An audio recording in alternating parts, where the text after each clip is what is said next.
Hey everyone, Wes here. You know what they don't tell you about growing up? Okay, sure, there's a lot of things. But one especially heartbreaking fact is that summer break stops existing once you're done with school. Poof, gone forever. I miss summer break. It was one of the best parts about being a kid. It was more than just 3 months between every school year. It was a magical window of time for freedom, discovery, and endless possibilities. And even though school was out, there were plenty of lessons to be had. Literally. One of my favorites was swimming lessons. Now, I don't want to brag, but I feel like I picked up swimming pretty naturally. After just a few lessons, I possessed the speed, grace, and agility of a Kronosaurus. What? I like dinosaurs a lot. Fine, dolphin. I possess the speed, grace, and agility of a dolphin. At least that's how I imagine myself. The thing is, when you're 11, there's not a whole lot you feel confident about. So for once, when I felt like I was above average at something, it was awesome. One day, after I finished some exercises before everyone else, I had a particularly pleasant moment to myself. As I floated there in the corner of the pool, I felt a sense of achievement, peace, and something else I couldn't quite pinpoint.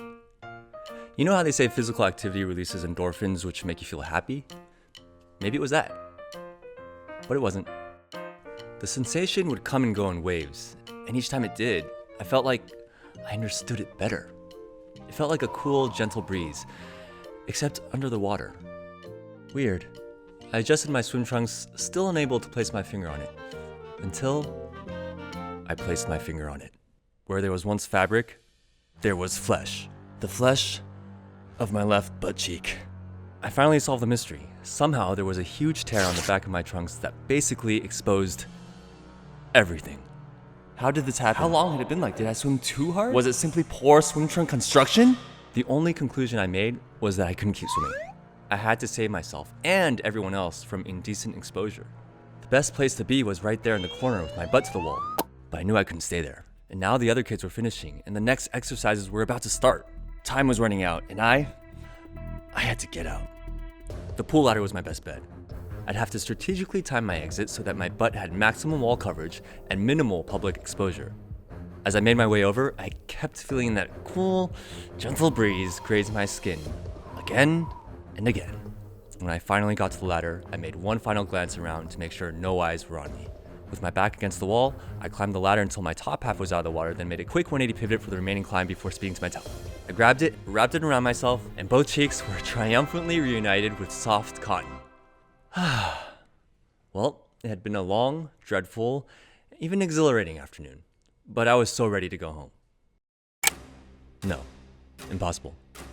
How? How did only 5 minutes pass since I got out of the pool? Then, the sad reality began to set in my mind. My swimming lesson had just started, and it would be another 2 hours until my dad would pick me up. Time stood still. I saw every moment of my life pass with ironically obscured clarity, slowly sinking into a thick cloud of infinite existential limbo. Yeah, for 2 hours I contemplated life, and how somehow my situation out of the water felt worse than when I was in it. What did I do to deserve this? Thankfully, my dad arrived before I had to answer that question. I'm not sure if I told him what happened that day. To be honest, I don't remember a lot because the whole swimwear malfunction traumatized me for life. Just kidding, I'm good. If anything, I realize now how much I've changed and progressed. I mean, just think about it. 20 years ago, I was too embarrassed to tell even one person about my exposed naked butt. And now, here I am telling 3 million people. I guess everything's better in hindsight. Hopefully you guys enjoyed that. This is actually a continuation of a collab we did a while back with Domics called Awksome Adventures. We're bringing it back with 5 new awkwardly awesome stories over the next month. Shout out to Dom for bringing it all to life, and we'll see you next week. Bye.